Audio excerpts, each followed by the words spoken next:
Hey, what's up everybody? Rob Marzullo here, Wacom Studio Comics. Welcome back. And today's video is going to be on working through one of the panels on the Blackstone comic.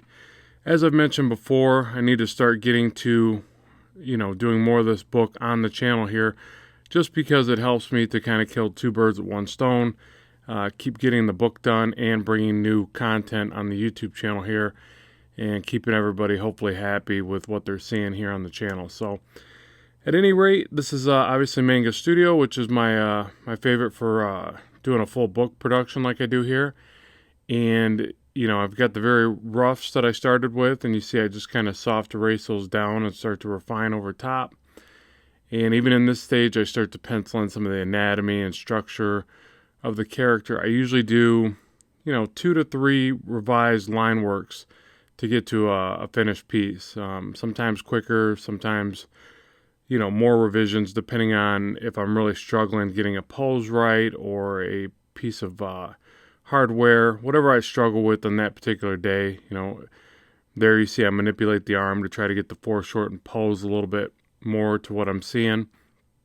I was trying not to do anything too out at camera, but just a little bit to kind of point you to that next panel with his hand, break the panel borders like I do a lot, probably a little too much, but I like it. And it's my comic, so I'm going to have fun with it. But, if somebody came at me, if I was working on another person's book and they told me to tone that down, then obviously you got to do that. That's part of the game. But yeah, just sitting here, just scribbling away. And, if you notice, I move things around a lot. I'll draw it, redraw it. I kind of Control-Z back a lot. The software is really great for that because you can actually jump back multiple pencil strokes with Control-Z, which is one of there's a lot of really well thought out things in Manga Studio for illustrating, and that's one of my favorites because I get so stuck on certain softwares where I can only go back a few, and then you got to start erasing and redrawing, which isn't a big deal, but it's just really nice that you can Control-Z back and get back to a certain part of your artwork really quickly. So yeah, just scribbling in some little texturing to the alien. I start filling in the panel, you see I grab the whole thing, kind of move it around a bit. I do a white fill-in behind his hand to make it stand off that other panel. Then I start trying to figure out where I want the motion lines. Now I did want to talk about this real quick because I do these motion lines a lot, and I want you to understand that you don't want to get in the habit of doing them every single panel. But keep in mind on this page, if you notice the first panel, I gave a fair amount of detail into the background. So it alleviates me through the rest of the page to be able to do things like motion lines, blackouts in the backgrounds, just overall effects because I gave the establishing shot in the beginning. So I just want to make sure I touch on that because, if you get in the habit of just doing motion lines for every panel, it's going to look really weak and it's not going to show enough variety in your scenes. And you got to give the reader that background information, that detailed background to let them know where they're at in the scene, and then you can glance back through it and just add components of that in the upcoming panels. So, and that's just my information. I'm not saying it's the golden rule. It's just things that I've learned by dealing with different people in the comic industry. So, take it as you will, I guess. So yeah, so now I'm more, more into the finished line work a little bit, texturing more of the alien, trying to get in there and clean up lines, add a little bit more line weight, a little bit more finality to the work and get it to what I would consider closer to finished pencils. And, obviously Blackstone's majority filled in, so I just show the glares on him. I try to make him look rounded by the way that I add the glares in. And just basically keep going around it and, fine-tuning it, adding a little bit more of the cross-hatching. You can see I'm doing that in Krim's armor there. And doing the little chromey kind of stuff that we touched on in the last couple of videos. I kind of overdo that too, but this is a science fiction future fantasy book. So you can bet there's going to be a lot of chromey, techie type stuff, And I try to give a little bit of some organics in there, like I obviously do that with the alien on his back, and there's going to be lots of cool organic creatures as well.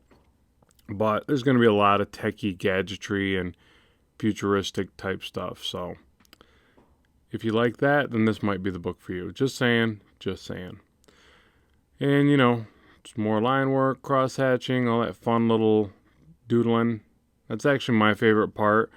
I have to actually hold back from wanting to get into the finished line work too soon and really make sure that I get a good foundation down of all the preliminary work, because I like doing that little, I don't know, I guess finished rendering lines, or I guess rendering is what a lot of people refer to it as.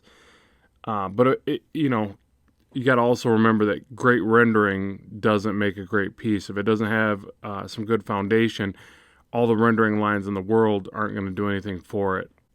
So be sure to get that structure down, and then all your pretty line work will really, really shine.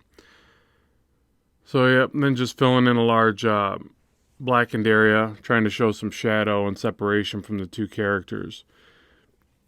And also envisioning what that'll look like when it's inked. A lot of times, especially when you're not filling the entire areas of your character, you have to try to really picture what it's all going to look like in the next stage.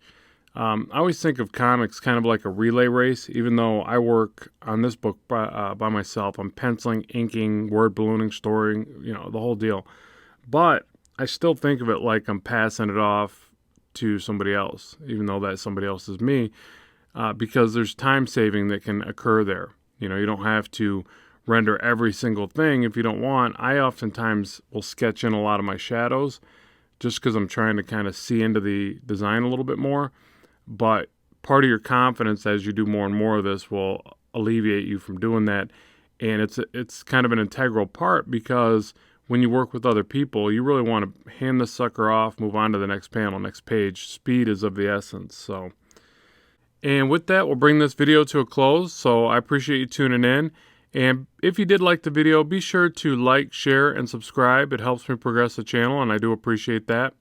Also, be sure to like us on Facebook under Wacom Studio Comics. And if there's something you'd like to see on this channel, be sure to comment in the section below. And as always, keep drawing, keep having fun, and we will talk to you soon.